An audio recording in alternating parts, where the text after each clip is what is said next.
Right time कब होता है एक फ्रीलांसर के लिए from a freelancer to agency switch करना, and what are some of the basics जो कि उसको बहुत शुरू में कर लेने चाहिए, सो दैट उसकी एक जो पिक्चर है वो एज अ फ्रीलांसर ना पिच हो बल्कि एज अ एजेंसी पिच हो, सो दैट स्केलेबिलिटी के अंदर भी उसको फ़ायदा हो.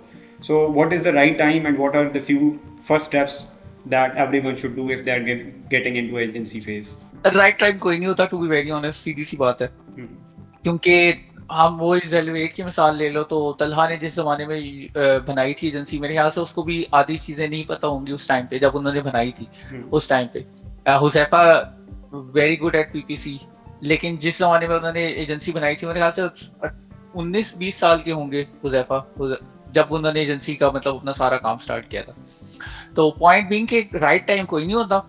हाँ, ये कि आपकी राइट विजन होनी चाहिए, दूसरा ये फिर उससे स्टिक भी करना चाहिए। अगर आप एजेंसी बनाने का सोच रहे हैं तो आपने कम से कम ये सोचना है कि यार इसको 5 साल में या 10 साल में, मैं मेरा अपना जो प्लान है वो तो 15 साल का है, लेकिन लेट्स जैसे अगर आप बहुत छोटा भी सोच रहे हैं तो आपको एटलीस्ट 5 साल का प्लान बनाना है। 5 साल का प्लान बनाना है और ये भी सोचना है कि 5 साल बाद इसको किधर लेके जाना है।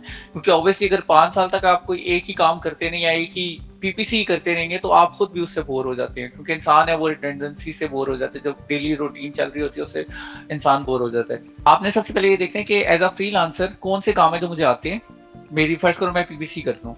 अब पीपीसी मुझे अच्छी आती है, लेकिन मुझे फर्स्ट करो जो है ना जो मेरे से और क्लाइंट ने क्या क्या मांगा हुआ है। फर्स्ट करो क्लाइंट का बल्क शीट का काम आ गया, वो मुझे बिल्कुल नहीं आता। उसने मुझे कभी कहा था कि यार कैटलॉग मैनेजमेंट कर देते हो, वो मुझे नहीं आता। ठीक है, सबसे पहले तो आपने ये देखना है कि यार मेरी इंडस्ट्री के अंदर मैं कौन कौन सा काम कर सकता हूँ। अगर आप ग्राफिक डिजाइनर है, आपको लोगो बनाना आता है, आप बहुत अच्छा लोगो बना लेते हैं, लेकिन मसला तब आता है जब आपको बैनर बनाना पड़ता है, या आपने यूट्यूब की जब वीडियो एडिट करनी होती है उस वक्त आपको मसला आता है। क्योंकि ये निश की चीजें हैं, बिल्कुल छोटी छोटी जो चीजें होती है ना, क्योंकि हर चीज के अंदर आप अच्छे नहीं होते। क्या पता आपको स्पॉन्सर डिस्प्ले सही तरह से ना आते हो, या क्या पता आपको डीएसपी सही तरह, डीएसपी तो खैर बिल्कुल ही डिफरेंट प्लेटफॉर्म हो जाता है। मतलब पीपीसी के अंदर भी बहुत सी चीजें जो कि आपको नहीं समझ आ रही होती हैं। इवन वीडियो मेकिंग, जो स्पॉन्सर ब्रांड वीडियो है या स्पॉन्सर ब्रांड की जो इमेज है, वो फर्ज करें आपको ना नहीं आती, क्योंकि ज़ाहिर है ऑब्वियसली हर बंदा तो एआई यूज करके नहीं बना रहा। क्वेश्चन ये है कि आपको क्या आता है क्या नहीं आता, आपने उसकी पूरी लिस्ट बना लेनी है। दूसरा आपने ये करना है कि आपने एक साइड पे प्रॉपरली उसी जो एक्सेल शीट के अंदर, बेशक दूसरी शीट के अंदर, आपने ये लिखना है कि पर क्लाइंट मुझे कितना मिल रहा है, कितने कितने आ रहे हैं। फर्ज करें आपके पास 4 क्लाइंट्स हैं, फिर आपने ये लिखना है कि अगर मैं एक और बंदा हायर करता हूँ, एक नॉर्मल लेवल का इंटर्न या जो भी है, उसका फायदा मुझे क्या होगा, कितने आवर्स मेरे अपने बचेंगे, क्योंकि ज़ाहिर है मैंने भी अपने आवर्स कहीं देने हैं। दूसरा, उस बंदे को मैं कितना पे कर रहूंगा, जो है उस बंदे का पेमेंट वगैरह कितनी होगी, और उसके बाद मेरे क्लाइंट के पास से मुझे मेरे पास कितना आ रहा होगा एंड पे।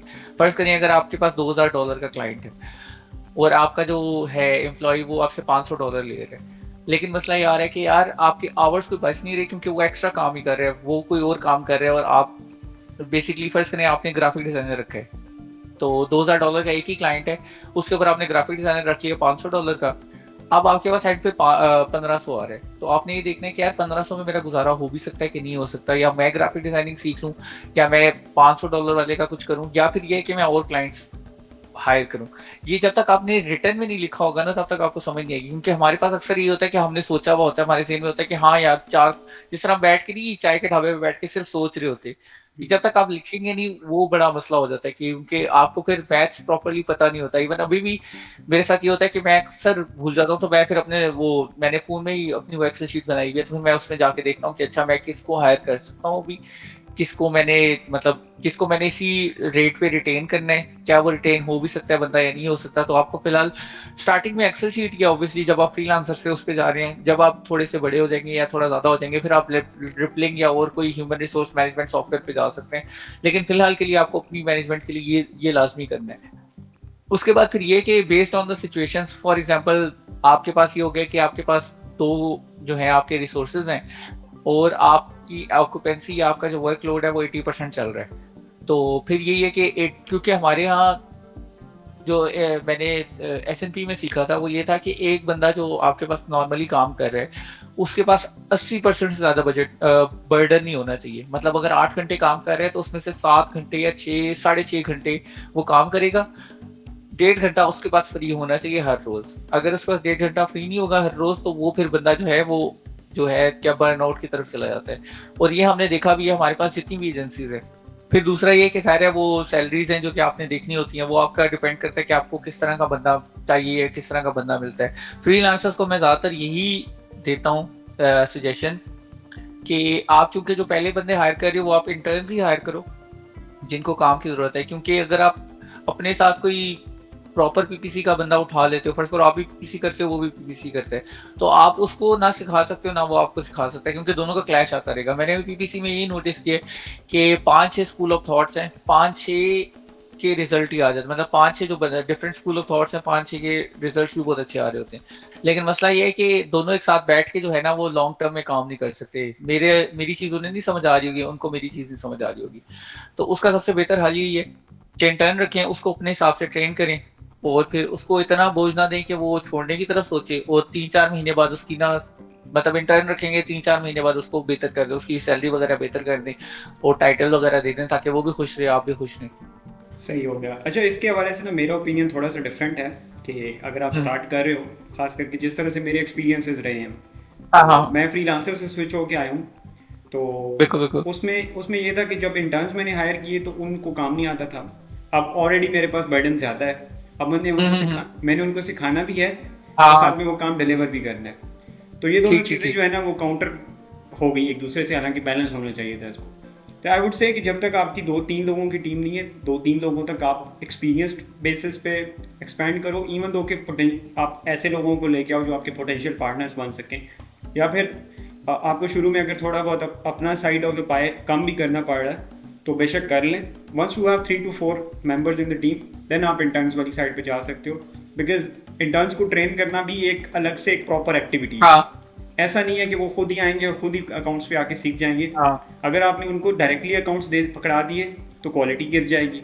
सो आई वुड से कि 3-4 लोगों तक जो है ना एक्सपीरियंस लोगों को लेके जाएं, बेशक आप अपना हिस्सा थोड़ा काट लें, but in the long run वो आपको ज़्यादा फायदा देगा। लेकिन ये भी तो देखो ना कि अब आप, क्योंकि मैं बता रहा हूँ ना, हर बंदे का वर्किंग स्टाइल डिफरेंट होता है। अब एक ग्राफिक डिजाइनर का वर्किंग स्टाइल डिफरेंट, मतलब दो ग्राफिक डिजाइनर्स की कभी नहीं लगती, दो पीपीसी वालों की कभी नहीं लगती, दो सप्लाई चेन मैनेजमेंट वालों की भी कभी नहीं लगती, क्योंकि वो उनका ना काम करने का तरीका चेंज हो जाता है।